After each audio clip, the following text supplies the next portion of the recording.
Hello viewers, welcomes to அபிரன் designs. இன்றைக்கி நம்ம என்ன பார்க்க போகிறோம், ஐனிங் கேன்வாஸ் யூஸ் பண்ணி நம்ம பேட்ச் ஒர்க் எப்படி பண்ணுறதுங்கிற வீடியோ தாங்க அப்லோட் பண்ணியிருக்கேன்.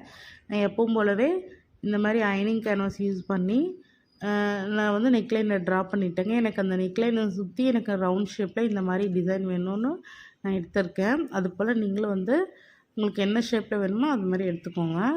நான் எனக்கு இந்த டிசைனில் வேணும் அப்படிங்கிறதுக்காக இந்த மாதிரி நான் ட்ரா பண்ணி எடுத்திருக்கேன். உங்களுக்கு வேணுங்கிற டிசைனில் நீங்கள் ட்ரா பண்ணிவிட்டு நெக் கனெக்ட் ஆகுதுங்களே அந்த இடத்துல ஒரு 1/2 இன்ச்சுக்கு வந்து நம்ம வந்து ஐனிங் கேன்வாஸை நம்ம கட் பண்ணக்கூடாது. இப்படி எடுத்துகிட்டு சென்டர் பாயிண்டில் ஒரு நாச்சஸ் போட்டுக்கோங்க, அவ்வளோதான்.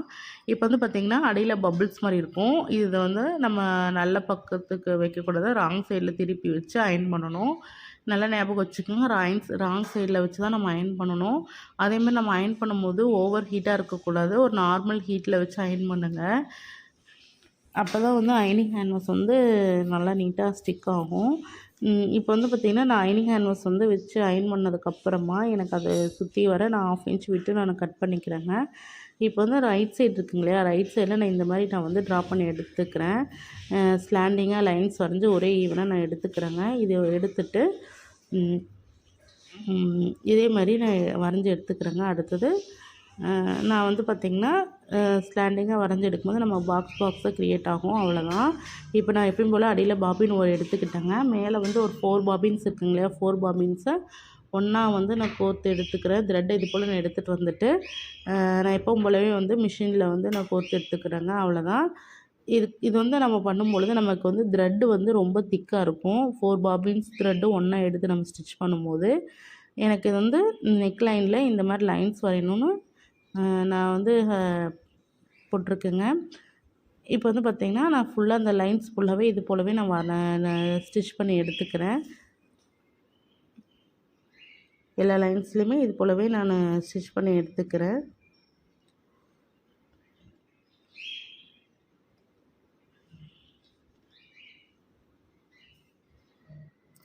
அடுத்து ஆப்போசிட்டில் நம்ம வரைஞ்சோம் இல்லைங்களா ஸ்லாண்டிங்காக, அந்த லைன்ஸில் இது போலவே நான் எடுத்துக்கிறேங்க, அவ்வளோதான். இப்போ வந்து நமக்கு வந்து பார்த்திங்கன்னா ஸ்லாண்டிங்கான லைன்ஸ் எல்லாமே நான் இது போல் நான் ஸ்டிச் பண்ணி எடுத்துக்கிறேன், அவ்வளோதான். நமக்கு வந்து நம்மளோட டிசைன் கம்ப்ளீட் ஆயிடுச்சு.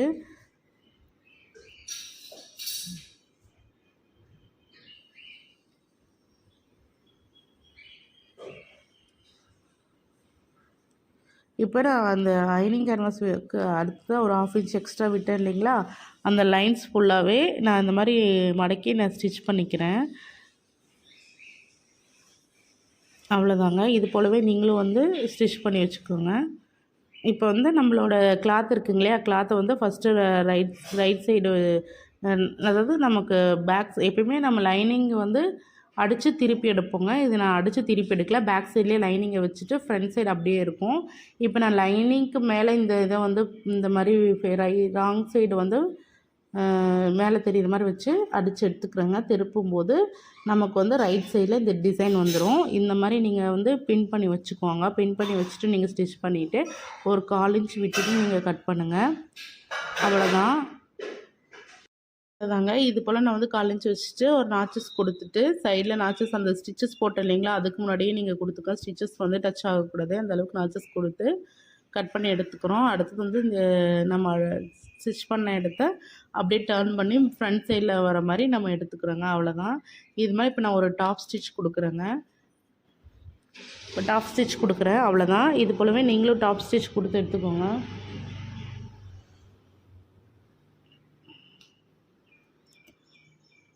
அவ்வளோதான், டாப் ஸ்டிச் கொடுத்து எடுத்துக்கோங்க. இப்போ வந்து நம்ம அடுத்த சைடு நம்ம விட்டோம் இல்லைங்களா, அது மேலேயே ஒரு டாப் ஸ்டிச் கொடுத்து எடுத்துக்கிறேன், அவ்வளோதான். நமக்கு இந்த நெக்லைன் டிசைன் வந்து கம்ப்ளீட் ஆகிடுச்சு. பேட்ச் ஒர்க் வந்து நம்ம பண்ணிட்டோம். அடுத்தது வந்து பேட்ச் ஒர்க் பண்ணிட்டோம். இப்போ வந்து பார்த்திங்கன்னா நம்ம பேக்கில் திருப்பி அவ்வளோ ரெடி ஆகிடுச்சு நம்மளோட டிசைன். இப்போ வந்து பேக்கில் நம்ம திருப்பி லைனிங் இருக்குங்களே, லைனிங் மேலே அந்த எண்ணில் வந்து இந்த மாதிரி ஒரு ஸ்டிச்சஸ் போட்டு எடுத்துக்கிறேன். இது ஃபுல்லாகவே நான் ஸ்டிச்சஸ் போட்டு எடுத்துகிட்டு எக்ஸ்ட்ரா இருக்க கிளாத்தை கட் பண்ண போகிறேன். நான் இதுக்காக தாங்க மெயின் கிளாத்தில் ஒரு 1/2 இன்ச் எக்ஸ்ட்ரா விடுங்கன்னு சொல்லியிருந்தேன். இப்படி நம்ம விட்டு நம்ம அடிக்கும் போது நமக்கு வந்து கிளாத் வந்து பத்தாமல் போகாது, கரெக்டாக எக்ஸ்ட்ரா தான் வரும். அதனால் நீங்கள் இது போல் நீங்கள் 1/2 இன்ச்சு விட்டுட்டு எக்ஸ்ட்ரா இருக்க கிளாத்தெல்லாம் நம்ம கட் பண்ணி விட போகிறோம், அவ்வளோதாங்க. இப்போ நான் எக்ஸ்ட்ரா இருக்க கிளாத்தை கட் பண்ணி எடுத்துக்கிறேன். எல்லா லைனிங்க்கும் இதே மெத்தடு தாங்க. எல்லா லைனிங் யூஸ் பண்ணி நம்ம ப்ளவுஸில் சுடிதாரில் தைக்கும்போது சேம் இது போலவே தான் நம்ம எக்ஸ்ட்ரா விட்டு தான் நம்ம கட் பண்ண போகிறோம். இதே போல் நீங்கள் விட்டு கட் பண்ணி எடுத்துக்கோங்க, அவ்வளோதான். இப்போ நான் எக்ஸ்ட்ரா இருக்க கிளாத்தெல்லாம் கட் பண்ணி எடுத்துட்டேன். இப்போ நம்ம ஃப்ரண்ட் சைடு வந்து எல்லாமே முடிச்சிட்டோம். இப்போ பேக் சைடு எடுக்க போகிறோம்.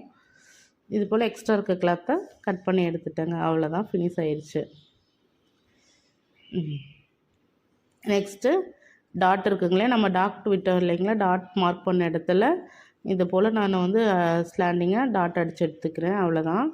2 சைடு டாட் பிடிச்சிட்டேன். இப்போ வந்து பார்த்திங்கன்னா நம்மளோட டாட் வந்து ஃப்ரண்ட்டில் கம்பேர் ஆகிடுச்சு. அடுத்தது பேக் யூஸ் பண்ணுறோம். பேக்கில் வந்து நெக்லைன் அடித்து திருப்ப போகிறோங்க. நம்ம ரைட் சைடு அடிச்சுட்டு லெஃப்ட் சைடும் மறக்காமல் அடிச்சிடுங்க. ஏன்னா பிகினஸாக இருக்கவங்க 2 சைடு ஒரே மாதிரி இருக்கக்கூடாது, வச்சு பார்த்துக்கோங்க. நம்ம லெஃப்ட் சைடு அடிச்சிட்டோமா, ராங் சைடு தனியாக அடிச்சிட்டோமாங்கிறத பார்த்துட்டு கட் பண்ணுங்கள். ஒரு சில நேரம் பிகினர்ஸ் வந்து என்ன பண்ணுவாங்கன்னா ஒரே சைடு நெக் அடித்து திருப்பிடுவாங்க. அதை தவிர்க்கிறதுக்காக தான் நான் ஸ்டார்டிங்லேயே வந்து 2 சைடும் நீங்கள் எடுத்து வச்சுக்கோங்கன்னு நான் சொல்கிறேன். இது போல் நீங்கள் அடித்து டர்ன் பண்ணிவிட்டு ஒரு டாப் ஸ்டிச் கொடுத்துருங்க. நெக்லைன் மட்டும்தான் நான் அடித்து திருப்புறேங்க, அவ்வளோதான். இது போல் அடித்து திருப்பிக்கிறீங்க. இப்போ வந்து பார்த்திங்கன்னா நான் எல்லா எக்ஸ்ட்ரா இருக்க கிளாத் மேலேயும் நான் இந்த மாதிரி ஒரு ஸ்டிச்சஸ் போட்டுக்கிறேன் லைனிங் மேலே. இப்போ எக்ஸ்ட்ரா இருக்க கிளாத்தை நான் கட் பண்ணிடுவேன். அதுக்காக நான் வந்து ஸ்டிச்சஸ் போட்டுட்டேங்க, அவ்வளோதான். அடுத்த சைடு இதே போல் அடித்து எடுத்து நான் கட் பண்ணிக்க போகிறேங்க, அவ்வளோதான்.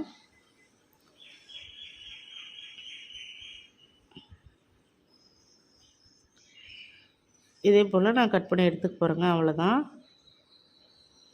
நம்மளோட ரைட் சைடு லெஃப்ட் சைடு இதே போல் தான் நம்ம இது பண்ணுறோம். அடுத்து ஷோல்டர் ஜாயினிங் நான் அடித்து எடுத்ததுக்கப்புறம் ஃபஸ்ட்டு நான் ஷோல்டர் ஜாயின் பண்ணிக்கிறேன். அதுவும் ரைட் சைடு உள்ளே ஃபேஸ் ஆகிற மாதிரி வச்சுக்கிட்டோங்க. இது போல் வச்சுக்கிட்டிங்க அப்படின்னா நமக்கு கரெக்டாக இருக்கும். நம்ம அடித்து திருப்பும் பொழுது ரைட் சைடு வந்துடும். ரைட் சைடும் ஃபேஸ் ஆகிற மாதிரி கமுத்தி போட்டுருங்க. இப்போ வந்து நமக்கு ஷோல்டர் கட் பண்ணிட்டேன். அடுத்தது வந்து பார்த்திங்கன்னா யோக்கு கட் பண்ணுறதுக்கு முன்னாடி வந்து நான் வீப்பட்டி கொக்கிப்பட்டி இருக்குங்க இல்லையா, வீப்பட்டி கொக்கிப்பட்டி நான் இது போல் நான் ஜாயின் பண்ணி எடுத்துக்கிறேங்க. இந்த மாதிரி நான் ஜாயின் பண்ணி எடுத்துகிட்டு எப்பயும் போல் நான் வந்து கொக்கிப்பட்டிக்கு நான் வந்து 2 இன்ச் விட்டுருக்கேங்க. வீப்பட்டிக்கு வந்து ஃபோல்டிங்கில் தான் வச்சு எடுத்திருக்கேன், ஆன்ஃபோல்டில் தான் வச்சு எடுத்திருக்கேன். வீப்பட்டிக்கு வந்து நான் 2.5 இன்ச் ஆன்ஃபோல்டில் வச்சு நான் 2.5 இன்ச் எடுத்திருக்கேங்க. இது போல் நீங்கள் எடுத்திங்கன்னா கரெக்டாக இருக்கும். இது போல் நான் அடித்து எடுத்து, அதாவது நல்ல சைடை வச்சு அடிச்சுட்டு உள்ளே கொண்டு போனால் அது கொக்கிப்பட்டிங்க. ஆனால் உள்ளேருந்து வெளியே ராங் சைட்லேருந்து வெளியே அடித்து எடுக்கும் பொழுது நமக்கு வந்து வீப்பட்டி அடிச்சிடலாம். இது போலவே நம்ம அடித்து எடுத்துட்டு திருப்பிக்கிறோம். இப்போ வந்து இது ஒரு டாப் ஸ்டிச் போட்டுக்கிறோங்க. டாப் ஸ்டிச் போட்டுட்டு நம்ம மார்க் பண்ணுறோம். பிகினர்ஸ்லாம் மார்க் பண்ணிக்கோங்க. இது போலவே நீங்கள் மார்க் பண்ணிக்கோங்க. மார்க் பண்ணிவிட்டு வி மாதிரி மார்க் பண்ணிவிட்டு நீங்கள் அதில் ஸ்டிச்சஸ் போடும்போது உங்களுக்கு ஈஸியாக இருக்கும். இது போலவே நீங்களும் மார்க் பண்ணிவிட்டு அடிக்கும் பொழுது நமக்கு வந்து ரொம்ப ஸ்லோவாக வச்சு அடிங்க. பிகினர்ஸ் வந்து இப்போ தான் நீங்கள் ப்ராக்டிஸ் பண்ணிகிட்ருக்கீங்க. இது போல் ஸ்லோவாக வச்சு அடிங்க.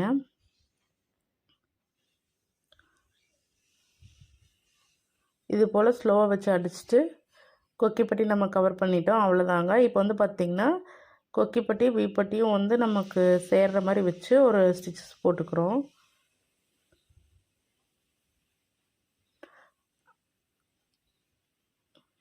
டாட் பிடிச்சிக்கோங்க மறக்காமல், டாட் அடித்து வச்சுட்டு இப்போ வந்து பார்த்திங்கன்னா நான் அந்த யோக்கில் வந்து பாக்ஸ் ப்ளீட்டு தான் நான் கனெக்ட் பண்ண போகிறேன். அதுக்காக 2 இன்ச்சில் வந்து எடுக்கிறேன். ஃபஸ்ட்டு நான் 2 இன்ச்சாக மார்க் பண்ணியிருக்கேங்க. ஃபஸ்ட்டு 1.5 இன்ச்சுக்கு எதுவும் பண்ணக்கூடாது. அடுத்து ஒரு 2 இன்ச்சை வந்து மடக்கி இந்த 1.5 இன்ச்சில் கொண்டு போய் வைக்கிறேன். அந்த சைடு பார்த்த மாதிரி மடக்கிறேன். இப்போ மடக்கிறேன் இல்லைங்களா, அந்த இதை ஒட்டி இந்த மாதிரி பெல்பின் போட்டு குத்தி வச்சுக்கிறேங்க. இது மடக்கினேன். இப்போ இந்த சைடு மடக்கினேன். இப்போ ஆப்போசிட்டில் இதே போல் ஒரு 2 இன்ச்சை மடக்கி உள்ளே எடுத்துகிட்டு போய் வச்சு எடுத்துக்கிறேங்க, அவ்வளோதான். எனக்கு பாக்ஸ் ப்ளீட் வந்து கொஞ்சம் பெருசாக வேணுங்கிறதுக்காக இந்த மாதிரி நான் மடக்கியிருக்கேன். உங்களுக்கு எவ்வளோ இன்ச்சில் வந்து பாக்ஸ் ப்ளீட் வேணும் அப்படிங்கிறத நீங்கள் எடுத்து வச்சுக்கோங்க. இப்போ 1 இன்ச்சில் பண்ணலாங்க. நான் வந்து 2 இன்ச்சில் வந்து பாக்ஸ் ப்ளீட் நான் பண்ணியிருக்கேன். இப்போ பாக்ஸ் ப்ளீட் வந்து கனெக்ட் பண்ணிவிட்டு ஃப்ரண்ட்டில் வந்து அதுக்கு மேலே வச்சு நான் டாப் ஸ்டிச் கொடுக்குறேங்க, அவ்வளோதான். நமக்கு வந்து யோக்கில் ஃப்ரண்ட் சைடில் நான் பாக்ஸ் ப்ளீட் வச்சு ஃபினிஷ் பண்ணி எடுத்துட்டேன். இதே மாதிரி நான் பேக் சைடு வந்து பாக்ஸ் ப்ளீட் அடிக்கணும். அதுக்கு கொக்கிப்பட்டியும் வீப்பட்டியும் பேஸ் பண்ணி இருக்க மாதிரி நீங்கள் ஃபஸ்ட்டு அடிச்சுக்கோங்க யோக்கில். ஏன்னா நம்ம தனித்தனி பீஸஸ் தான் எடுத்திருக்கோம். அதுக்கப்புறம் நான் இதே போலவே நான் பாக்ஸ் ப்ளீட் அடித்து எடுத்துட்டேங்க. அடுத்தது ஸ்லீவ் நான் எப்படி எடுக்கிறேன் அப்படின்னா, எனக்கு நான் சொல்லியிருந்தேன் இல்லையா, ஆல்ரெடி நான் வந்து ஒரு 2 இன்ச்சுக்கு 1.5 இன்ச்சுக்கு வந்து நான் வேறு கிளாத் கனெக்ட் பண்ணுறேன்னு. அதனால் வந்து நான் இதுக்கு வந்து பார்த்திங்கன்னா லெக் ஆஃப் மட்டன் ஸ்லீவ் தான் யூஸ் பண்ணியிருக்கேன். இப்போ நம்ம ஸ்லீவ் ரவுண்டு வந்து 5.5 இன்ச்சுங்க. அதுக்கப்புறம் தையலுக்கு ஒரு 1.5 இன்ச்சு நான் எடுத்துக்கிறேன். இப்போ நான் வந்து ப்ளீட்டுங்காட்டி ஒரு 4 இன்ச்சு நான் எக்ஸ்ட்ரா விட்டுருக்கேன். நான் வந்து மேலே வந்து leg of mutton sleeve use பண்ணியிருக்கேன். இப்போ இதே போல் நாச்சஸ் வச்சுட்டு நம்ம அந்த கரெக்டாக அந்த நான் வேற ஒரு கிளாத் எடுத்தங்களே அது அதாவது கரெக்டாக வந்து அந்த ஸ்லீவ் ரவுண்டுக்கு நம்ம எவ்வளோ தேவையோ அதை எடுத்துக்கிறாங்க. ஆனால் இது எக்ஸ்ட்ரா நான் எடுத்திருக்கேன். ஏன்னா எனக்கு லெக் ஆஃப் மட்டன் ஸ்லீவும் கீழே வந்து இது போல் எனக்கு 2 இது டர்ன் பண்ணி எடுத்துக்கணும் அப்படிங்கிறதுக்காக நான் எடுத்திருக்கேன். இது போல் எக்ஸ்ட்ரா இருக்க கிளாத்தை சென்டர் பாயிண்ட் வச்சு நீங்கள் அடிச்சுக்கோங்க. இப்போ வந்து பார்த்திங்கன்னா நம்ம அடித்ததுக்கப்புறம் அதை டர்ன் பண்ணிவிட்டு அதை ஒரு 1/2 இன்ச்சு மடக்கி எடுத்து இது போல் நான் அடித்து எடுத்துக்கிறேங்க. அவ்வளோதான். இப்போ வந்து பார்த்திங்கன்னா எனக்கு இன்னொரு கலர் வந்து ரெடி ஆயிடுச்சு. இன்னொரு கலர் நான் இதில் அட்டாச் பண்ணிட்டேன். இப்போ பார்த்திங்கன்னா நம்ம ப்ரைடல் ஸ்லீவில் கலெக்ட் பண்ணுவாங்களோ அந்த டிசைன் வந்து நான் இதில் வச்சுருக்கேன். அவ்வளோதாங்க. இப்போ வந்து மேலே வந்து நான் லெக் ஆஃப் மட்டன் ஸ்லீவு நான் குட்டி குட்டி ப்ளீட்டாக வச்சு ஆம்ஹோலில் சென்டர் பாயிண்ட்லேருந்து ஸ்டார்ட் பண்ண போகிறேன். ஆம்ஹோலில் வந்து நான் சென்டர் பாயிண்ட்டை வச்சு நான் ஸ்டார்ட் பண்ணும்பொழுது பார்த்திங்கன்னா நமக்கு ஈவனாக வரும். இப்போ வந்து ஆம்ஹோலில் சென்டர் பாயிண்ட்டில் நான் வந்து ப்ளீட் வந்து ஒரு 1/2 இன்ச்சில் இருக்க மாதிரி நான் எடுத்துக்கிறேங்க. இந்த சென்டர் பாயிண்ட்டையும் ஷோல்டருக்கு நேராக நம்ம ஜாயின் பண்ணோங்களே அதில் நம்ம வச்சுட்டு எக்ஸ்ட்ரா இருக்க கிளாத்தை வந்து நான் குட்டி குட்டி ப்ளீட்டாக வச்சுருக்கேன். ப்ளீட் வந்து உங்களுக்கு எந்த சைடு போகணுங்கிறத நீங்கள் ஞாபகம் வச்சுக்கோங்க. இப்போ இந்த ரைட் சைடில் வந்து நீங்கள் இந்த சைடு ப்ளீட் வச்சிங்க அப்படின்னா லெஃப்ட் சைடு நீங்கள் என்ன சைடில் நீங்கள் ஃப்ரண்ட்டை பார்த்த மாதிரி ப்ளீட் வைக்கிறீங்களா இல்லை பேக்கை பார்த்த மாதிரி ப்ளீட் வைக்கிறீங்களாங்கிறத பார்த்துட்டு ஒரே மாதிரி வச்சுக்கோங்க. ஏன்னா 2 சைடும் வந்து ஒன்றா ஃப்ரண்ட்டில் வர மாதிரி இருக்கணும், இல்லை பேக்கில் போகிற மாதிரி இருக்கணும். அந்த மாதிரி பார்த்து கனெக்ட் பண்ணிக்கோங்க. இப்போ நான் குட்டி குட்டி ப்ளீட்டாக வச்சு அடிச்சுக்கிறேங்க. அவ்வளோதான். இது போல் குட்டி குட்டி ப்ளீட்டாக வச்சு அடித்து எடுத்துட்டேன்னா எனக்கு கம்ப்ளீட் ஆயிரும். நான் வந்து ஒரு சைடு ஃபுல்லாகவே நான் ப்ளீட் வச்சு அடிச்சுட்டு நான் பார்த்துக்கிறேங்க. எனக்கு வந்து ஆம்கோலுக்கு நமக்கு போதுமா கிளாத் போதுமாங்கிற மாதிரி நான் ஒரு குட்டி குட்டி ப்ளீட்டாக வச்சுருக்கேன். நான் வந்து லெக் ஆஃப் மட்டன் ஸ்லீவுக்கு நம்ம ஸ்லீவ் எப்படி கட் பண்ணுறது அப்படிங்கிற வீடியோ நெக்ஸ்ட் வீடியோவில் நான் உங்களுக்கு போஸ்ட் பண்ணுறேங்க. அவ்வளோதான். இப்போ எப்பயும் போல் நான் அடித்து எடுத்துக்கிறேங்க. இப்போ நான் ஸ்லீவ் அடித்து ஒரு சைடு ஃபுல்லாகவே அடித்து எடுத்துக்கிறேன். அடுத்த சைடு இது யூஸ் பண்ணி நான் அடிக்கிறேங்க. அவ்வளோதான். இந்த மாதிரி நீங்கள் அடிக்கும் பொழுது நமக்கு ஈவனாக இருக்கும். இப்போ பார்த்திங்கன்னா நான் ஒரு சைடு அடிச்சிருக்கேன். அந்த சைடை வந்து நான் அடிக்கும் போது எனக்கு இதே மாதிரி தான் வரணும். அதனால் ஒரே சைடு நான் ப்ளீட் வர மாதிரி எடுத்து நான் வச்சுட்டு இல்லை பின் பண்ணி கூட வச்சுக்கோங்க. பின் பண்ணி வச்சுட்டு எக்ஸ்ட்ரா இருக்க கிளாத்தை மட்டும் இந்த மாதிரி எவ்வளோ ப்ளீட் பிடிக்க முடியுமோ அந்த மாதிரி வச்சுட்டு அந்த சைடும் அடிச்சிருங்க. அவ்வளோதான். இது போலவே நீங்கள் அடிச்சிடுங்க. ஒரு சைடு ஃபுல்லாக கம்ப்ளீட் பண்ணிட்டு இன்னொரு சைடு ஸ்லீவ் இது போல் தான் வரும். இதே மாதிரி நீங்கள் எல்லாம் கம்ப்ளீட் பண்ணி எடுத்துக்கோங்க. அவ்வளோதான். நெக்ஸ்ட்டு இன்னொரு சைடு நான் அடித்தோம் இல்லைங்களா, அதுலேயே சென்டர் பாயிண்ட்லேருந்து தான் நம்ம இதையும் ஸ்டார்ட் பண்ணுறோம். சென்டர் பாயிண்ட்லேருந்தே தான் நம்ம 2 இதையுமே ஸ்டார்ட் பண்ணுறோம். அவ்வளோதாங்க. இதே மாதிரி நீங்கள் அடித்து எடுத்துக்கோங்க. இப்போ வந்து பார்த்திங்கன்னா நான் எக்ஸ்ட்ரா இருக்கிறதுல ப்ளீட் வச்சுட்டேங்க. இப்போ மீதி இருக்கிறத வந்து ஆம்கோலும் ஸ்லீவும் நான் கனெக்ட் பண்ணிட்டேன். அவ்வளோதான். இதே போல் நீங்களும் கனெக்ட் பண்ணி எடுத்துக்கோங்க. பிகினர்ஸ் வந்து ரொம்ப பொறுமையாக ஸ்டிச் பண்ணுங்க.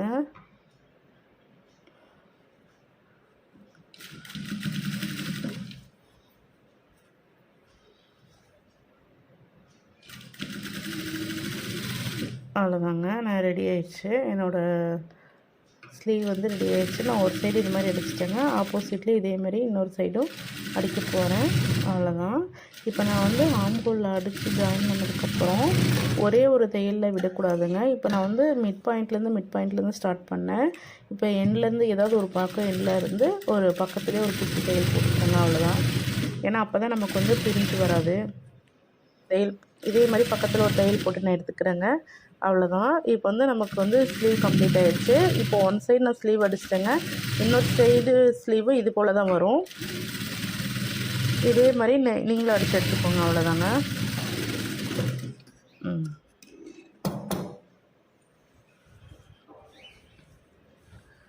ஒரு சைடு ஃபுல்லாக நான் அடித்து எடுத்துட்டேங்க. இப்போ பார்த்திங்கன்னா நமக்கு பப் ஸ்லீவ் ரெடி ஆயிடுச்சு. நான் லெக் ஆஃப் மட்டன் ஸ்லீவ் தான் இதில் யூஸ் பண்ணியிருக்கேங்க. நமக்கு ரெடி ஆயிடுச்சு.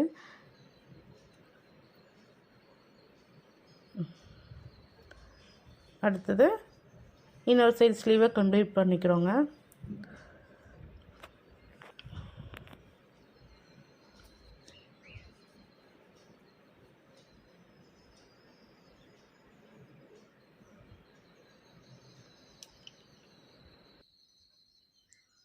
அடுத்து வந்து பார்த்திங்கன்னா சைடு ஜாயினிங் வந்து என்ன பண்ணுறோம் அப்படின்னா ஸ்லீவில் இருந்து நம்ம செஸ்ட் பகுதி இருக்குங்க இல்லையா, நம்ம ஆம்கோல் சைடு அங்கே வரைக்கும் 1.5 இன்ச்சு, அப்புறம் வேஸ்ட்டில் வரைக்கும் ஒரு 1.5 இன்ச்சுங்க. இது போலவே நம்ம மார்க் பண்ணிக்கிறோம்.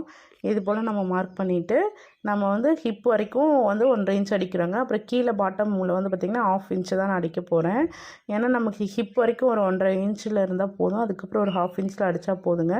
இதே மாதிரி நான் வந்து ஒரு 3 தையல் பக்கத்தில் போட்டு எடுத்துக்கிறேங்க. அவ்வளோதான். ஒரு சைடு ஃபுல்லாக அடித்த மாதிரி தாங்க, இன்னொரு சைடு ஃபுல்லாக நான் இது மூலம் அடிக்க போகிறேன். அவ்வளோதாங்க. இப்போ வந்து இன்னொரு சைடு அடித்து எடுத்துட்டேன். ஃபைனலாக நம்மளோட ஃப்ராக் ரெடி ஆயிடுச்சு. இதே போல் நீங்கள் ப்ராக்டிஸ் பண்ணுங்கள். Thank you friends.